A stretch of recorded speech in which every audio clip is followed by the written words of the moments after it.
G'day, Tragic here, and welcome to the next pack. This is double dealing. This is Saddlebag 2 for Doomtown, and once again, super excited for this. I really have no idea what these cards are going to be like, but judging from the last pack, they're going to be pretty powerful. Okay, so let's take a look at these suckers. Now, a lot of people, when I posted the last video, a lot of people were asking me to do a playthrough of this game. Now, I don't usually do playthroughs of card games because, you know, none of my friends, even though I've got a lot of friends who play this game, you know, none of them are like, you know, doing YouTube videos. And it's quite an effort to do a YouTube video with two people, I think. I might get around to it eventually if I can convince someone. But I might do a rules video for people. Anyway, so let's get started on this. Try and get these videos going a little quicker. I'll do less explaining of the game rules. Starting with Killer Clowns. Leon Carvalho. Okay, he's a Huckster 1. It's a 7 of spades, nice. Okay, so he's a 1 copper, 2 influence. Noon boot. Make a huckster still check against the value of a dude at this or an adjacent location. If successful, boot that dude. Okay.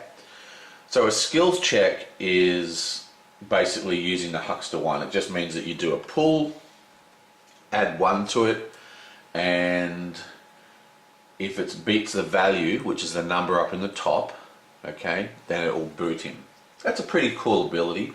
I like this ability. I do like abilities that cycle the cards. The quicker you cycle your deck, it seems to be better for me in this game. Like, you don't want to be afraid of putting things into your discard pile because you're drawing shootout, you're drawing 5 every low ball.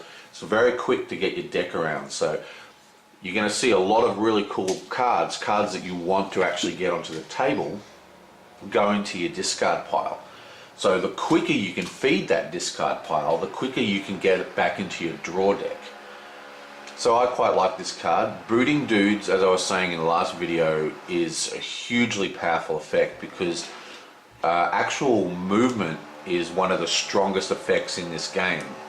So if you actually can boot them, you can restrict their movement, which in turn makes them, you know, really strong. Okay, so we've got a 10 of spades, Richard Sullivan. He's a 1 stud with a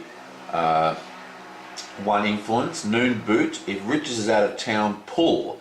If the pull is red, search your discard pile or boot hill for a mystical goods and add it to your hand.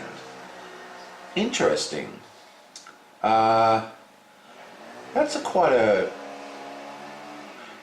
What confuses me about this is I thought boot hill is like that's the graveyard, isn't it? I'm pretty sure boot hill is the actual graveyard, the permanent graveyard. I thought only characters went in there. I don't know why there would be a mystical goods card. Goods cards are the hearts. Maybe there's a combo in goods card which actually goes to the graveyard. I'll have to look that up actually. I'm not quite sure. Still, being able to fish cards out of the boot hill is very strong because it means you can take heavier casualties usually, but this is talking about a goods card. So yeah, that card's quite confusing to me. I don't really know what's going on with that one. Okay, what have we got next? Mortimer Parsons. I might just stop and wait for the stupid lawnmower outside to stop. Okay, I'm back. Where was I? Richard Salvin. Yeah, so I'm not really sure exactly what's going on. Mystical goods are a special keyword type of good.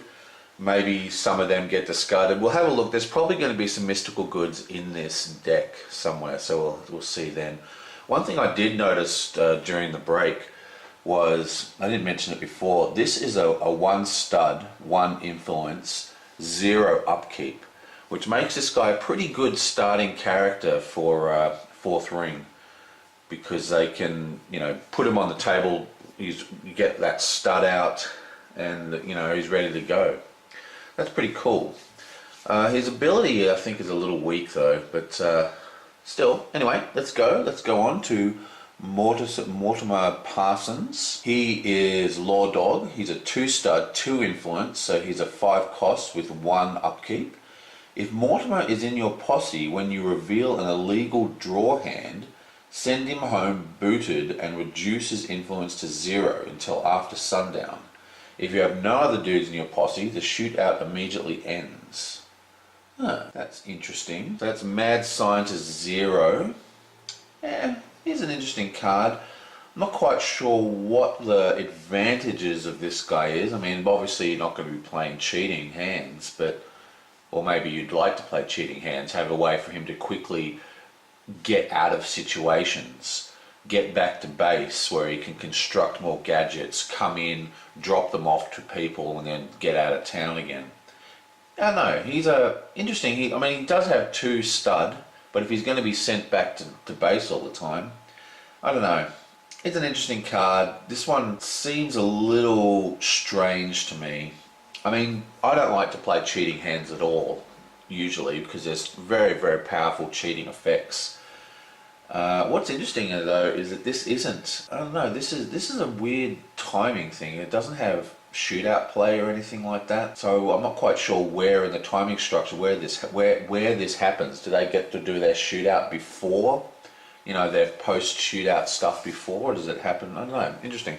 I have to look that card up. I'm a bit confused about that card. Still, let's keep going. Gang Yi. Okay, he's a deputy. He's a 1-stud, 2 influence, 6 cost with 1 upkeep. Shootout. Stop Gang Yi with one of your dudes in the posse. Swap, beg pardon. That makes more sense. Swap Gang Yi with one of your dudes in a posse that is opposing a wanted dude. Oh, well, that's really cool. I really like this guy. 1 upkeep's not really a problem.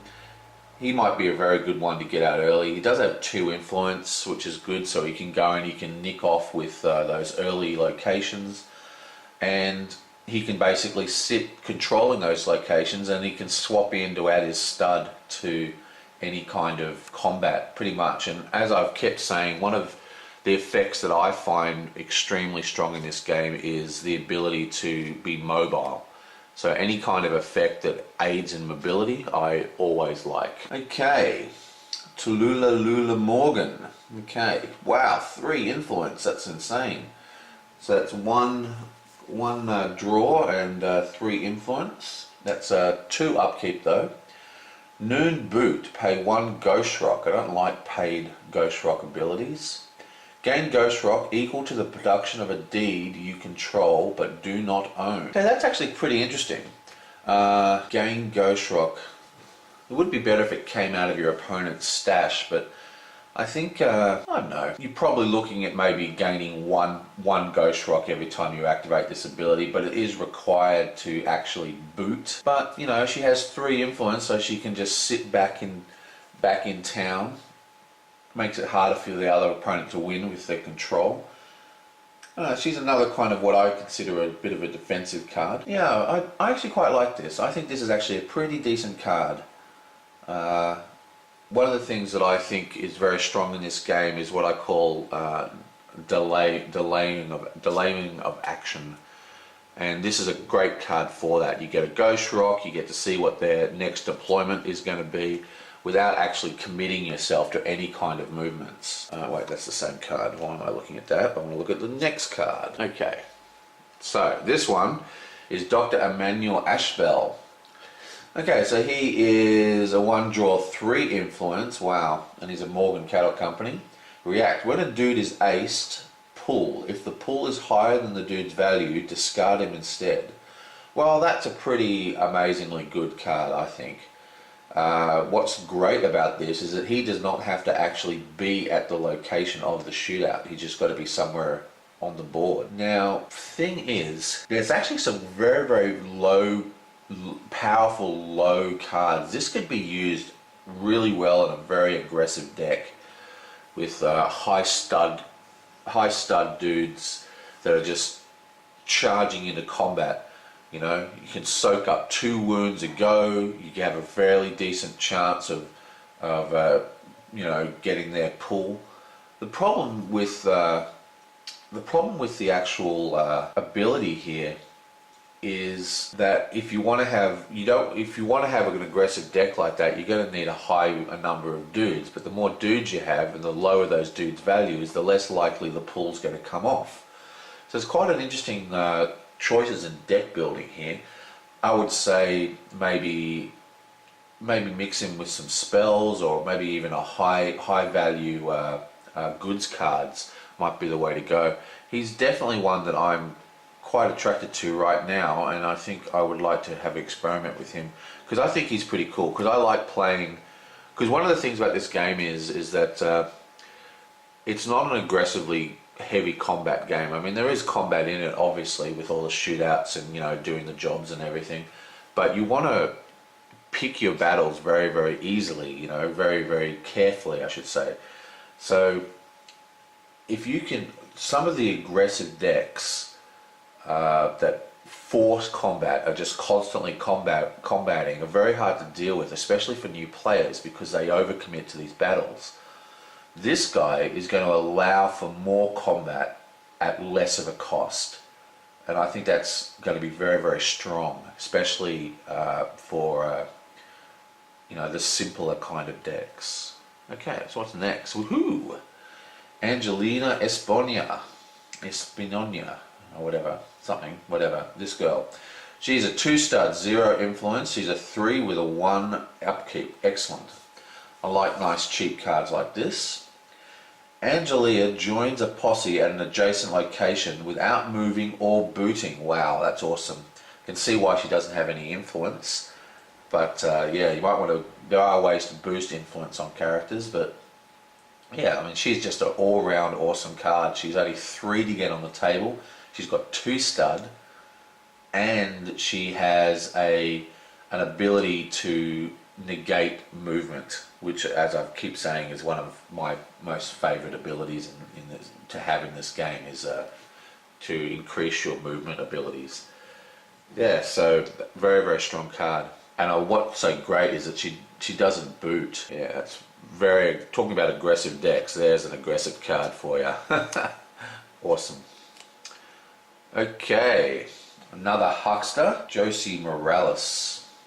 Okay, he's a 3 draw. I actually quite like draw. I think draw is a little underappreciated as a very powerful effect. While at a shootout, Josie gets a bonus to his huckster skill equal to his bullet rating. So in a way, he's a huckster 3. That's quite interesting.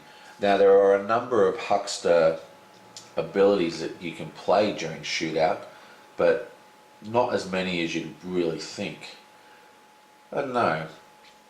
I reckon this is a pretty interesting card. I would like to, yeah, I mean, basically, it's a 6 cost, it's a 1 upkeep. The problem with this card is that the spells that I tend to use seem to be more control orientated. They're about giving me extra movement, they're about controlling who's inside the shootout, stuff like that. And obviously he'd be good at that. But this guy here, I don't know if there's a huge amount of spells that actually activate in this timing window as yet. Interesting guy. He's alright. He's alright. Who have we got here? Jesse Gina.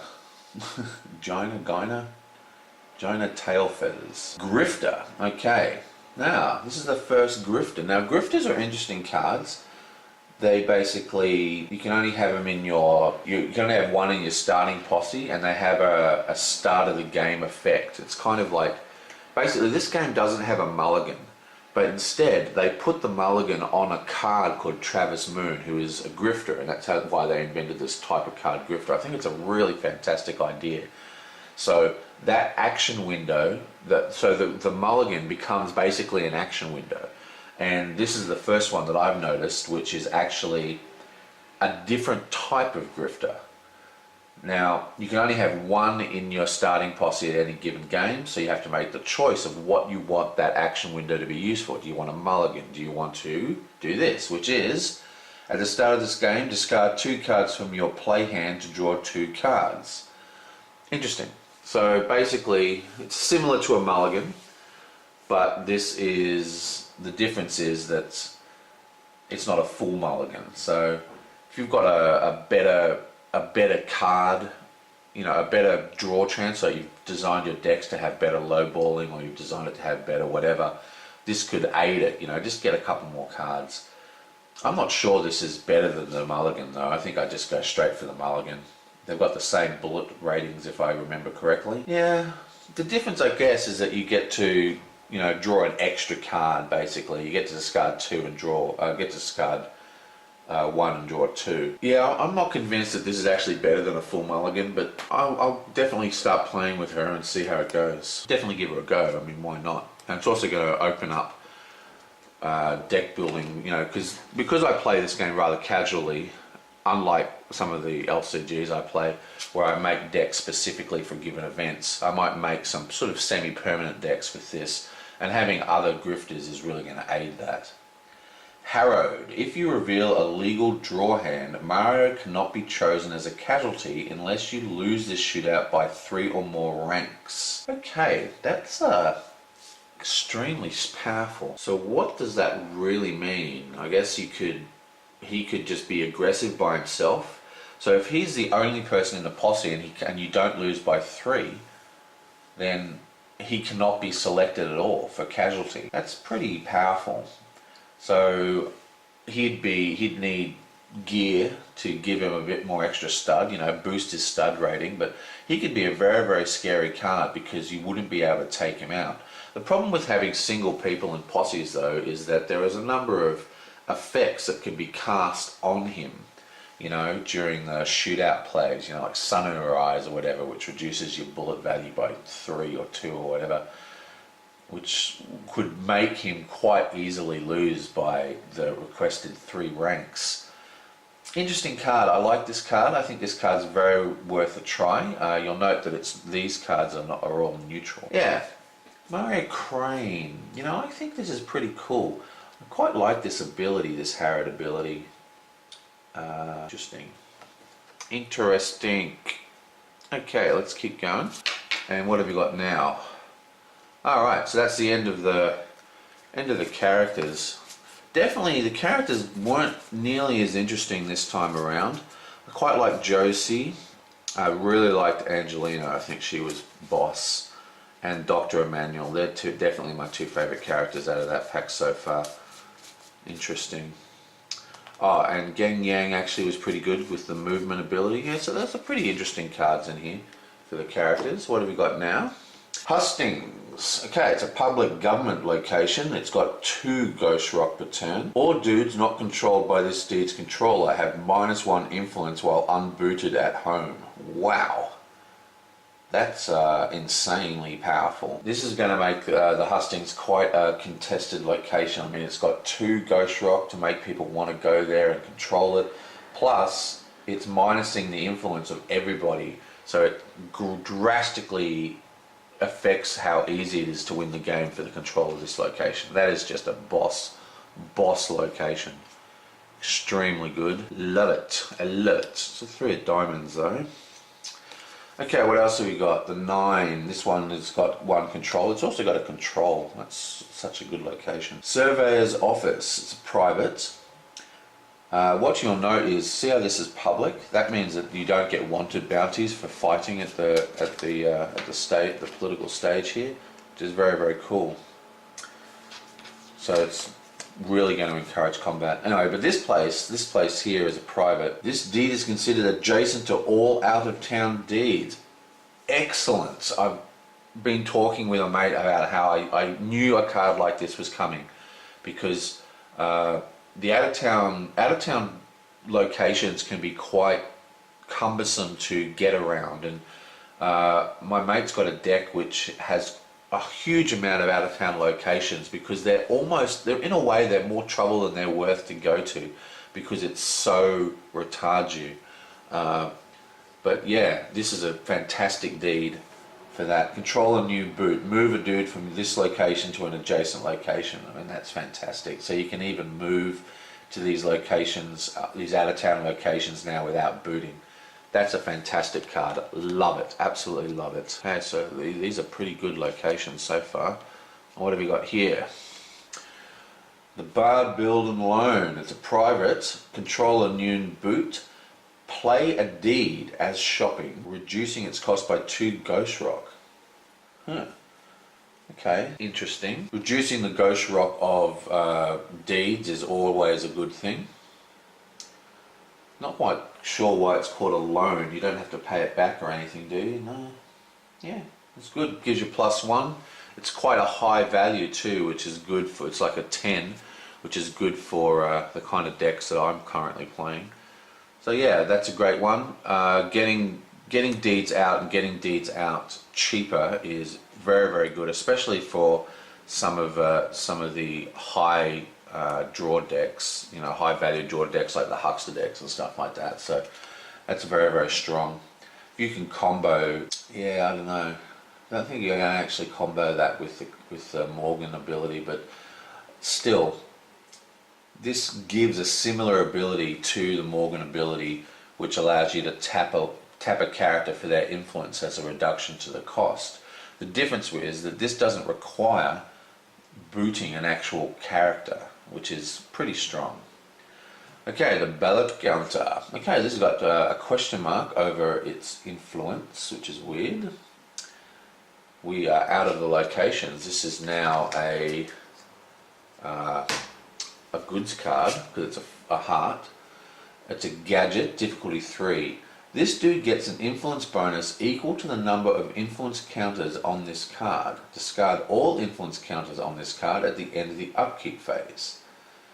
Repeat noon. Pay 1 Ghost Rock, add an influence counter to this card. This is an ability that... First it's a gadget, so it's got to be built by a mad scientist, which is always cool. Only costs 1. But this is an ability that you'd need a real reason to play this, okay? Like there's got to be, your deck would have to be designed that for some way that you're going to require having a temporary boost to your influence. Remember, influence doesn't win you the game, it's control points that win you the game. So what can this be used for? Obviously it can be used to control a deed for a certain period of time. You know, I control the deed, I can then tap the deed at the end of the upkeep phase, I'd lose control of the deed because I'd lose my influence from this card.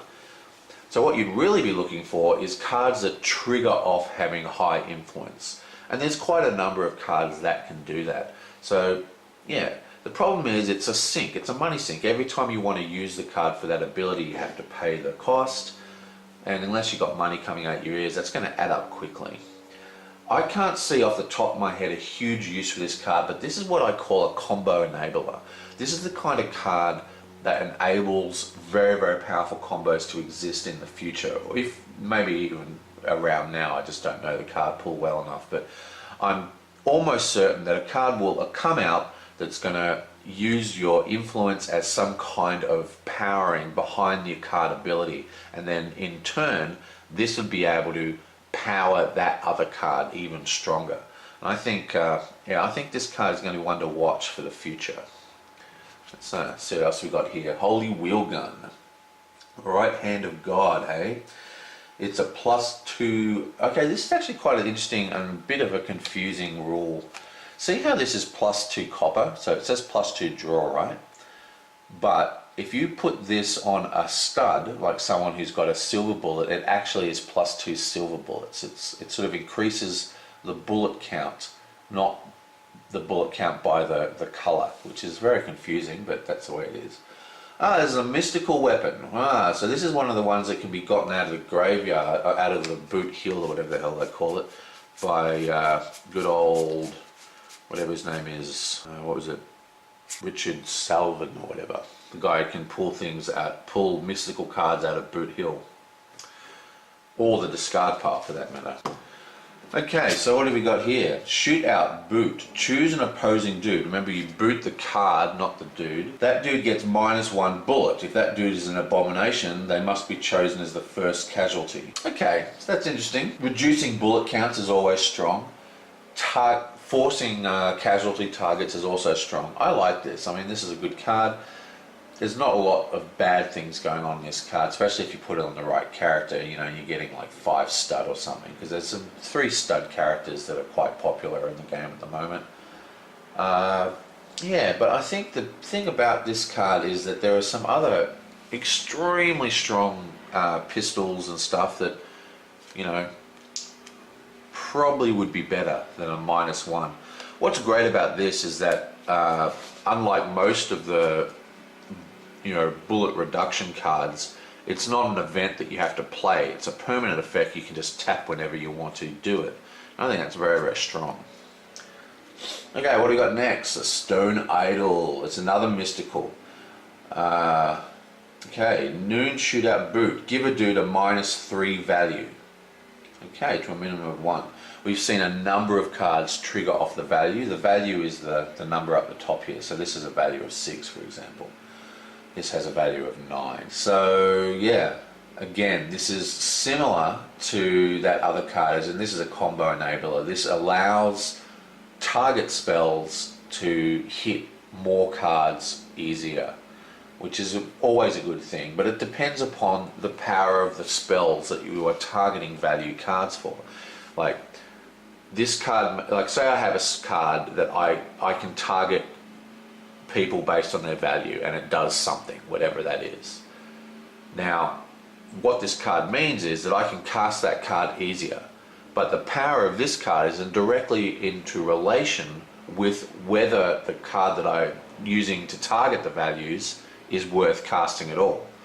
So this is a very sort of, not so much it's not like what I call situational, but it's what I call an enabler. It doesn't exist on its own. It needs to be comboed with another card. Okay, now we're up to some hexes, beautiful hexes. Corporeal Twist. Shootout, hex 4 boot. It's a very low hex value. 1 opposing dude gets -1 bullet and -2 value. If that dude is aced or discarded during this shootout, this huster permanently gets 1 control point. Wow, that's a freaking awesome card. For starters, it reduces the bullet and it reduces the value, which, as we just talked about, increases the ability for various cards to target other cards. So you can reduce it by 1 bullet, reduce a value by 2, which can actually reduce, increase the chances of casting other cards to target them. But what I really like about this is if the dude is aced or discarded, the attached huckster gains a control point. And control points are how this win you game. So what this is basically doing, instead of forcing the player to discard their best card, you can force them to keep their worst card in the posse. Because they have to decide, do I want to kill my cannon fodder guy and give them a control point, which is really, really, really strong, or do I want to kill my really, really powerful good card, but then they don't get the control point? I think that's a really great decision to force on your opponent, and yeah, I like it. Like it a lot. I think most points the decision is going to be. The thing is, it's aced or discarded. Wow, I mean that's a strong spell. That's awesome. I think most of the time they're going to choose not to give you the control point, so you can really define who they're going to discard. Okay, fetch. Cheating resolution, nice. You may place a card from your draw hand into your play hand after resolution. If this is a shootout, you suffer 3 less casualties this round. Wow. Okay, so this is a damn good card. This is another really good card. Cheating resolution. Okay. 3 less casualties in a round is just bonkers. That's really, really strong. That means you can lose a shootout by 3 ranks basically without any negative effects. I mean, that is super, super powerful. But of course it depends if they're going to be cheating. Now, the thing is, most of the cheating cards, beg pardon, most of the cheating cards that I've seen so far are about catching your opponent cheating. And what I like about this card is that this is a card where you're allowed to cheat. It's basically, I'm the one cheating, so I'm going to have all these cards in it that aid me while I'm cheating. I might get hit by their anti-cheating cards, but the plus for me is quite strong. Things like being able to, basically, this is, in a way, this is a, you know, draw 5, keep 1, you know what I mean? Every single time you have a cheating hand. Or if you've got more studs, you could be drawing 7 and then keeping 1. And that means that, you know, you can pick out the best cards in your deck when you need it, and that's very, very strong, especially with the way this game cycles. I think this is an extremely strong spell. I like it a lot. Excellent stuff. Excellent. Excellent. Okay, what do we got now? It's, oh, okay, so we're out of the, wow, I love that spell. Fetch is awesome. Okay, so, it's who you know. Back into events. Noon. One of your dude calls out an opposing dude at their location. All dudes in both posses use their influence rather than their bullet rating for the shootout, but they keep their bullet types. Okay. Your dude becomes a stud. Okay, so that is quite an interesting card. Remember, basically, a lot of the high bullet cards, especially in the outlaw gangs, have low influence. So that's a really good way to turn the tables on some of these hyper aggressive decks. And we have seen, I mean, remember in that last pack, what was it called? Newtown, New Rules, we saw a character with 5 influence. So that's pretty cool. But remember, this is an event, right? So this is a one-off. You can't rely on this to be a continual thing. If this was like a goods card of some sort, you know, like a mystical goods card or something like that, then it would have been very, how many times can I say very to get across to you how powerful that would be? But I don't know. This is the very definition of what a combat trick is for me. They come in, they know what they're doing, they've got everything worked out, and you go, well, actually, bam, all your bullets mean jack to me. The problem with this card is that it occurs during the noon phase, okay? So this replaces the call out. So you're the one initiating the combat, you're the one doing all the aggression, okay? This isn't an anti-aggression card. This isn't they attack you and you go, oh, but surprise, no. Everything's telegraphed. But that doesn't reduce the power of this card. I think this is a very, very strong card, especially for those lower aggression type decks that are focusing more on influence. Yeah, very, very good, and very, very good for the defensive cards. So if I just have a look at some of our guys. See this girl here, she's a 2 stud. She becomes a 0 stud. That's awesome. This guy here becomes a 3 draw. This guy becomes a 2 stud. This guy here stays the same, no change. No change. 2 draw. So that's basically the way this is going. Interesting card. I think that's actually quite strong. Okay, horse wrangling. We haven't seen a horse in ages. I want to get some more horses into this game. Search your deck and or discard pile for a horse. You may attach it to one of your unbooted dudes, paying all costs. Well, I mean, there's nothing bad about this card at all. I've said it once, I've said it 1,000 frickin' times. Controlling your movement in this game is a huge part of the game. Horses are fantastic, I just love them. And any way you can get them out faster and easier. Remember, every time you start the turn, you're doing a low ball. That's 5 cards going into your discard pile. Then every time you do a pull, a card's going into your discard pile. If you do a shootout, you might be putting, you know, 6 or 7 cards in your discard pile. The discard pile fills up very quickly. You're going to see a lot of really nice cards going into your discard pile. That's one of the reasons why fetch is really awesome. You know, because you're going to be doing these hands and going, oh no, if only I drew that actually as a card to draw rather than, you know, going into my discard pile.